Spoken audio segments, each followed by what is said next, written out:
안녕하십니까. 정확한 분석으로 시대 흐름을 읽어드리는 Y타임 정세 분석의 추북일입니다. 중국이 미국을 절대 따라잡을 수 없는 이유가 있습니다. 오늘 자세히 설명을 해드리겠습니다. 중국 최대 핀테크 기업이면서 세계 최대 전자상거래 기업이죠. 이 알리바바의 창업주, 여러분 다 아실 겁니다. 마윈입니다. 이 마윈이 기업 공개를 이틀 앞두고 중국 규제 당국에 소환이 됐습니다.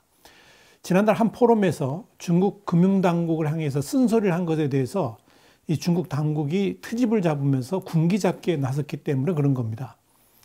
지난 2일 저녁에 중국 증권감독위원회는 오늘 중국 인민은행과 은행보험감독위원회, 증권감독위원회, 국가외환관리국이 마인 알리바바 전 회장 등 진생동 엔트그룹 회장, 또 후샤오밍 엔트그룹 CEO 하고 면담하는 자리를 가졌다. 이런 짧은 보도자료를 공식 웹사이트에 공개를 했습니다. 중국에서는 이렇게 미리 약속을 정하고 면담하는 것을 예약면담, 중국어로는 외탄이라고 그러는데요. 말이 면담이지 실제로는 정부기관이라든지 감독 대상 당국자들이 관계자들이나 개인을 불러가지고 공개적으로 질퇴하고 압박하고 또 정부의 요구사항을 전달하는 통로로 활용이 됩니다. 당연히 이번에도 중국 당국이 마윈을 비롯한 경영진들을 질타하고 사실상의 문책을 하는 자리로 진행이 된 겁니다. 그래서 이 마윈의 엔트그룹은 면담 직후에 뭐라 그랬느냐, 관리 감독을 전면적으로 수용하겠다 그러면서 당국의 관리 감독 조치를 잘 따르며 실물 경제에 기여하고 서비스의 질을 높여 경제 민생 발전에 기여하는 데 노력하겠다라고 밝힌 겁니다. 이 마윈의 엔트그룹이 완전히 허리를 굽히면서 일종의 공개 사과문을 내놓은 셈이 됐습니다. 자, 그렇다면 마윈이 도대체 뭐라고 그랬길래 중국 당국이 이렇게 호들갑을 떨면서 이 마윈을 비롯한 경영진을 호출한 것일까요? 중국에서 여러 언론들도 그렇게 보도를 했습니다. 경제매체 차이신도 했고요. 또 홍콩에서 발행되는 사우스 차이나 모닝포스트도 이런 보도를 했는데 뭐냐면 마윈이 최근 도발적인 어조로 금융당국을 비판한 것, 그것이 문제가 됐다라고 분석을 한 겁니다. 내용을 보니까 이렇습니다. 지난 10월 24일 상하이에서 열린 와이탄 금융 서밋에서 마윈이 뭐라 그랬냐면, 위대한 혁신가들은 감독을 두려워하지 않지만 뒤떨어진 감독은 무서워한다 그러면서 기차역을 관리하는 방식으로 공항을 관리할 수 없듯이 과거와 같은 방식으로 미래를 관리할 수는 없다라고 말했습니다. 그거 당연한 이야기 아닙니까? 마윈이 이어서 또 뭐라 그랬느냐, 중국 금융당국이 담보가 있어야 대출해주는 이 전당포 영업에서 벗어나지 못하고 있다 그러면서 현재 중국 금융 시스템은 건전성이 문제가 아니라 금융기관들이 제 역할을 하지 않는 기능의 부재가 문제다, 이렇게 지적을 한 겁니다. 그러니까 한마디로 중국 금융당국이 안보화 또 위험 방지 같은 이유를 들어가지고 지나치게 보수적인 정책을 펼치고 있다 그러면서 노골적인 비판을 한 건데요. 이 중국 당국이 이걸 문제 삼았다는 겁니다. 이 자리에는 왕치산 국가부주석, 이강 런민은행장 등 이런 중국 고위 인사들이 대거 참석을 했었습니다. 그 상전들의 면전에서 중국 당국의 문제점을 지적을 한 겁니다. 여기에 대해서 중국의 신랑제경 그리고 증권시보 같은 현지 매체들은 지난 3일 뭐라고 보도를 했냐면, 이번 면담은 최근 정부를 비판하는 것 같은 마윈의 언행이 당국의 신경을 건드린 결과라, 이렇게 지적을 해서 이를 확인해 준 겁니다. 자, 그런데 이 마윈이 소환되고요, 후폭풍이 큽니다. 중국 상하이 홍콩 증권거래소가 엔트그룹의 상장 절차를 중단한 겁니다. 엔트그룹의 상장은 기업 가치가 35조를 넘습니다. 그래서 인류 역사상 최대 규모의 기업 공개될 것이다. 그래가지고 주목을 받았었죠. 중국 공산당 기관인 인민일보의 자미지 황구시보의 영문판인데요. 글로벌 타임스가 3일 밤 늦게 트위터를 통해서 이 상하이 증권거래소가 엔트그룹의 IPO를 중단했다는 내용을 속보로 전했습니다. 원래 5일 홍콩과 상하이 증시의 중국판 나스닥인 코창반에서 동시 상장할 예정이었는데요. 그 일정이 전면 취소가 된 겁니다. 지난달 29일 공모가 시작됐는데요. 첫날에만 3천조 원이 넘는 증거금이 몰렸고요. 상장 후에 엔트그룹의 시가총액은 약 3,150억 달러. 우리나라 돈으로 한 355조, 어마어마하게 될 거다. 이렇게 예상을 하고 있었는데 일단 전면 백지화가 된 겁니다. 이 중국이 절대 비판을 수용하지 못한다. 이걸 이번에 또 보여준 건데요. 여러분, 마이는 세계적인 기업의 총수 아닙니까? 이번에 엔트그룹이 상장되면 마이는 세계 제11의 거부가 됩니다. 그만큼 마인이 중국 경제에서 차지하는 비중이 크다는 의미입니다. 그런데 그런 마인조차도 중국 당국의 신기를 건드린 것에 대해 소환되고 또 철저하게 응징을 받고 있습니다. 이것이 바로 중국의 실체입니다. 중국은 원래 비판 여론은 무자비하게 탄압한다는 DNA를 갖고 있습니다. 그것이 또 공산 독재의 본질이기도 하죠. 중국은 그동안 반대를 반동으로, 비판을 반역으로, 풍자를 신성모독으로 몰고 가면서 비판 여론을 탄압해 왔습니다. 이렇게 독재 정권의 본질은 비판을 결코 수용하지 못합니다.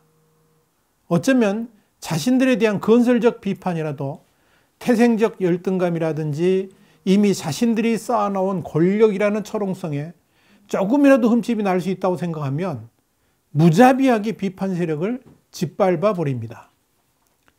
그 대상이 어느 누구라도 용인하지 않습니다. 또 그렇게 비판 세력을 처형대에 올리는 모습을 크게 과시함으로 인해 가지고 더 이상 비판의 말과 글들이 바로하지 못하도록 입막음을 합니다. 이 모든 것들이 지도자의 독선에서 비롯됩니다. 나만이 옳고 나만이 정의라고 철저히 믿습니다. 독선은 정신병적 유아론의 반로입니다. 경험이 짧고 견문이 좁은 인간, 그러니까 지적 열등감을 가질수록 독선은 독단의 우물 속에 머무르면서 더욱 힘을 발하도록 되어 있습니다. 나와 다른 건 다를 뿐인데 그것을 잘못된 것이라고 단정을 해버린 겁니다. 그리고 그것은 사회의 이익에 부합되지 않는다 그러면서 처단을 해버립니다. 중국 사회가 바로 그렇습니다. 사상의 다양성, 가치의 다원성을 인정하지 않습니다. 당연히 독선의 늪에서 허우적거릴 수밖에 없는 겁니다. 문제는 그런 행동들이 잘못임을 정말 모른다는 겁니다. 오히려 그것이 당연히 모든 국민들이 나아갈 길이고 그것이 진리고 그것이 곧 지금의 정권을 수호하고 옹이하는 길이라고 철석같이 믿습니다. 진짜 문제는 지금같이 괴화되고 전 세계가 하나 돼서 최고의 문명을 향유하는 이 시기에도 중국은 최고 용도자의 독선 그리고 공산당이라는 이데올로기에 씌어 봐야 될 것을 보지 못하고 드려야 할 것에 귀를 막고 있다는 사실입니다. 중국이 추앙하는 국부 마오쩌둥이 집권하던 1949년부터 1976년까지 27년 동안 수천만이 희생되고 1억 1천만 명 이상이 정치적 타격을 입었습니다. 인류 최상의 문명을 만들었고 또 이를 전 세계에 확산해온 중국에서 어떻게 이런 일이 일어날 수 있었을까요? 다름 아니라 절대 권력자의 독단, 최고 용도자의 독선 때문이었습니다. 그런 중국의 비극이 지금 2020년에 시진핑 공산당 정권에서 재현되고 있는 겁니다. 이게 참으로 비극적 현실입니다. 사실 공산주의라는 것 자체가 독단이라는 도그마에서 비롯됩니다. 역사의 합법집성을 밝혀냈다고 확신했던 19세기 중엽의 막스도 독단론자였죠. 그가 제창한 과학적 사회주의는 소외된 무산계급의 유토피아의 희망을 안겨준 것 같이 보였습니다만 그 모든 것이 허상이었고 오히려 그로 인해 시작된 사회주의는 관료행정의 부패와 빈곤의 트랩에 빠지게 만들었습니다. 중국도 예외가 아니었습니다. 평등이 곧 정의라고 주창했던 중국 사회가 세계에서 가장 빈부의 격차가 큰 나라로 등극했다는 그런 아이러니가 이 사회주의 체제의 모순을 그대로 보여주는 겁니다. 왜 중국이 이렇게 됐습니까? 이유는 간단합니다. 절대 권력자의 독단, 최고 용도자의 독선이 중국인의 의식을 지배하는 유일 사상이 되었기 때문에 그런 겁니다. 마오쩌둥 시기만 그런 것이 아닙니다. 지금의 시진핑 시기 역시 그런 절대 권력자의 독선과 독단은 이어지고 있습니다.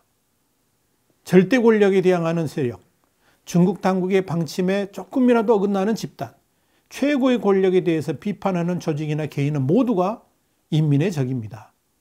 한마디로 생각의 다양성을 완전히 표현하지 못하도록 억누른 것이죠. 그것이 이번 마인 사태에서 그대로 드러내 보인 것입니다.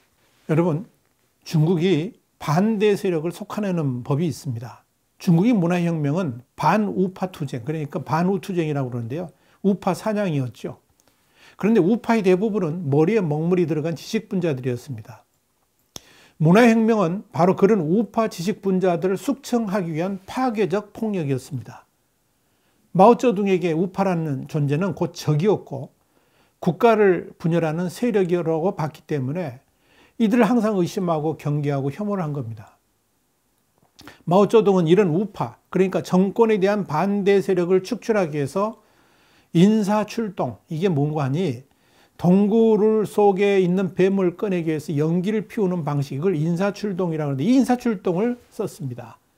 방법은 놀랍게도 뭐였느냐? 표현의 자유였습니다. 슬픈 중국이라는 책, 제가 참 줄을 그어가면서 봤는데요. 이 책의 저자인 송주인 박사는 이를 이렇게 표현을 했습니다.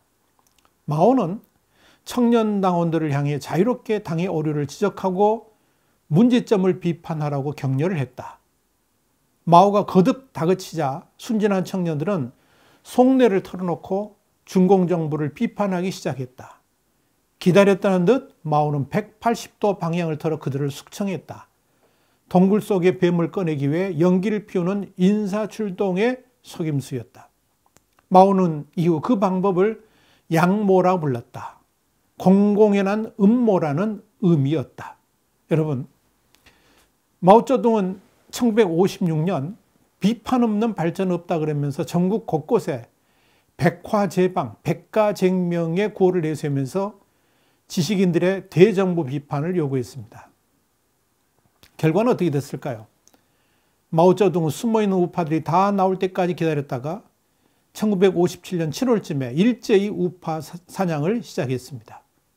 그 결과 약 55만 명의 우파들이 숙청당해서 더 이상 얼굴을 볼 수 없게 됐습니다. 중국의 이런 반대파 숙청은 홍위병 조직을 이용해서 가차없이 이루어졌고요. 그런 문화혁명의 유령은 지금의 중국 대륙에 그대로 남아 있습니다. 과거의 홍위병들은 지금 관영 언론과 SNS라는 옷을 입고 시퍼렇게 살아 역사하고 있는 겁니다. 그리고 지금도 이렇게 공산당 권력이 대들거나 비판하는 자들에 대해서 서슬퍼런 권력은 결코 그들이 숨을 쉬지 못하도록 만들어버립니다. 마인도 이런 중국 공산당에게 당한 겁니다. 그들에게는 경제도 중요하지만 더더욱 중요한 것이 뭐냐? 권력 옹위가 최우선 순위이기 때문에 그런 겁니다. 그런데요, 이렇게 중국 사회의 가장 치명적 약점이 뭐냐? 다양성이 사라졌다는 데 있습니다. 이렇게 탄압을 하다 보니까 그렇게 되는 거죠. 중국인들은 어려서부터 국가와의 일체성을 교육받습니다. 당이 곧 자신입니다. 그래서 국가의 시책이 조금이라도 의심되거나 또 의심을 한다든지 이견을 가져서는 안 됩니다. 그러다 보니까 생각이 경직될 수밖에 없습니다. 나와 다른 것은 다를 뿐이지 틀린 것은 아니죠. 그런데 나와 다른 것 자체를 용인하지 못하는 사회, 그게 바로 중국입니다. 특히 국가의 가치체계에 관한 한 완전히 굳어 있습니다. 그런 사고체계를 어려서부터 훈련받은 아이들에게 창의성이라는 것이 생겨날 리가 없습니다. 창의성은 기존의 가치를 부인하는 데서부터 출발합니다. 허물기도 하고 뒤집어야지 창의성이 생겨나는 거죠. 그러니까 혁신의 중심에는 창의성이 있는 겁니다. 그것이 창조 경제를 이뤄가는 거죠. 창조적인 아이디어를 존중해줘야지 혁신도 가능하고 또 그런 움직임들이 사회를 새롭게 변혁해가는 초석이 되는 겁니다. 마유는 한마디로 일반적 중국인답지 않게 창의적 사고를 가진 사람입니다. 그랬으니까 알리바바 같은 기업도 일궜고 세계적인 사업가로 발돋움할 수 있었습니다. 그런데 중국은 그런 사람의 비판적 사고마저 받아들일 그릇이 되질 않습니다. 그것이 바로 전체주의적 사고이고요. 독재 정치가 그런 거죠. 이렇게 가치의 다양성을 존중해주지 않는 나라는 미래가 없습니다. 왜 중국이 절대 미국을 따라갈 수 없는가? 바로 이런 다양성과 독창성 그리고 창조성을 인정해 주지 않는 사회이기 때문에 그렇습니다. 중국이 수많은 젊은이들이 제2의 마인을 꿈꿉니다만은 이렇게 전체주의의 틀, 아직도 문화혁명의 망령이 배회하는 중국 사회에서는 결코 그들이 마음껏 꽃을 필 수가 없습니다. 그러니까 중국에 숨어있는 수많은 인재들이 국가주의라는 틀에 막혀서 마음껏 나래를 펼치지 못하고 있는 겁니다. 그래서 중국이 대국되기는 힘들다. 그러니까 중국, 가운데 중자, 이 중자, 어차피 중국은 중국입니다. 중국밖에 안 된다는 이야기죠. 자, 이 시점에서 한국을 바라봅니다. 우리가 국제정세를 논하고 세계 역사를 들여다보는 것은 이런 것들을 통해서 우리 사회가 발전해가는 길을 찾기 위함입니다. 민주당 정권이 20년 집권론을 꿈꿉니다. 사실 국회를 장악한 민주당이 진짜 사리사욕을 벗고 오직 국민과 국가만을 생각하고 바른 길을 간다 그러면 제가 볼 때는 20년 아니라 100년 집권도 가능할 겁니다. 근데 그렇게 가기 위해서는 전제 조건이 있습니다. 정권 자체에 대한 욕심을 버려야 된다는 겁니다. 아무리 국회 의석수가 3분의 1을 육박한다 할지라도 겨우 3분의 1 의석을 차지했다는 심정으로 국정을 펼쳐간다 그러면, 그러니까 그렇게 겸손하고 낮은 자세로 국정을 펼친다 그러면 국민들은 이 정권에 환호할 것이고 20년이 아니라 일본의 자민당 같이 국민들이 대대로 정권에 힘을 부어줄 겁니다. 그런데 지금의 민주당 정권은 이미 일당 독재에 취해 있습니다. 이걸 단적으로 말해주는 게 뭐냐? 당내 이견을 결코 허용하지 않는다는 데서 찾아볼 수가 있습니다. 당내에 당 중심과 다른 의견이 있다는 것은 그 조직이 살아있다는 의미입니다. 그래야 발전이 있고 진짜 가야 할 제대로 된 방향으로 나아갈 수 있는 겁니다. 더불어민주당 내에서 매기 역할을 해왔던 금태섭 전 의원이 탈당을 했습니다. 금태섭 전 의원은 이 공수처 설치 법안의 찬성 당론과 달리 기권했다는 이유로 징계를 받았죠. 재심을 청구했습니다. 하지만 당은 4달이 넘도록 결론을 내지 않은 상태였습니다. 공천도 주지 않았습니다. 그리고 당의 홍위병들은 금태섭 전 의원에 대해서 폭탄 세례를 퍼부었습니다. 당과 다른 생각을 가지려면 차라리 나가라. 그렇게 요구들을 했습니다. 금태섭 전 의원은 지난 10월 21일 탈당하면서 민주당을 떠나며라는 글을 냈죠. 여기서 이런 말을 했습니다. 당의 징계, 재심 문개기에도 그 외에도 편가르기로 국민을 대립시키고 내로남불, 말뒤집기 행태에 절망했다 그러면서 마지막 항해의 뜻으로 탈당기를 낸다라고 밝혔습니다. 민주당의 당헌 당규에는 획일화된 정치가 아니라 다양성을 반영한 정치, 정당 내 민주주의를 실현하는 정당이라고 규정되어 있습니다. 한마디로 생각의 다양성, 창조적 의견들을 모두 수용하는 용광로 같은 정당이 되겠다는 의미입니다. 그런데 지금 민주당은 그와 정반대입니다. 그러다 보니까 평생 민주주의를 연구한 진보학자인 최장집 고려대 명예교수마저도 한 강연에서 이런 말을 했습니다. 민주당은 당내 민주주의가 없다라고 질타한 겁니다. 민주당이 민주가 없다는 겁니다. 그러면서 그는 민주주의를 위해서 보수당이 민주당보다 잘 됐으면 좋겠다라는 말까지 했습니다. 오죽했으면 그런 말을 했겠습니까?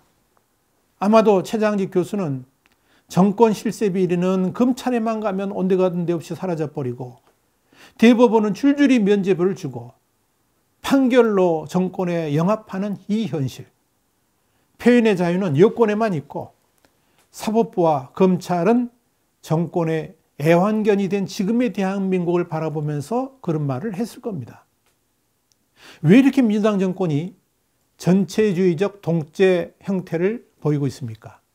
한마디로 정권 안에 충성분자만 있고 여기에 대해서 이견을 제시하는 매기가 없기 때문에 그런 겁니다. 비판이 사라진 민주당, 이의제기 자체가 전혀 없는 일사불란한 민주당의 모습, 여러분 어디서 많이 봤지 않습니까? 비판과 문제제기가 사라진 사회를 우리는 독재정권이라 부릅니다. 다른 의견을 내는 것에 대해서 두려움을 느낀다 그러면 그것이 바로 전체주의 국가이고 그게 바로 독재 국가일 것입니다. 지금 우리는 집권여당 민주당 내에서 서울시장, 부산시장 공천 결정 문제부터 임대차 3법 같은 이 부동산 정책의 부작용, 북한의 해양수산부 공무원 피격 사건까지 비판은커녕 대안도 내놓지 못하는 현실을 목도하고 있습니다. 왜 이렇게 민주당 정권이 경직된 집단으로 이렇게 변했습니까? 당내에 이견 하나 포용하지 못하는 거대 여당의 독선과 오만이 빚어낸 결과 아니겠습니까? 마인의 지극히 타당한 의견조차 수용하지 못하는 중국의 시진핑 정부, 그리고 공수처법에 대해서 다른 견해를 냈다고 치도곤을 치는 대한민국의 민주당을 바라보면서 그저 마음이 착잡해집니다. 과연 이 나라는 어디로 가고 있는 겁니까? 와이타임 정세 분석이었습니다. 다음 시간에 다시 뵙겠습니다. 감사합니다.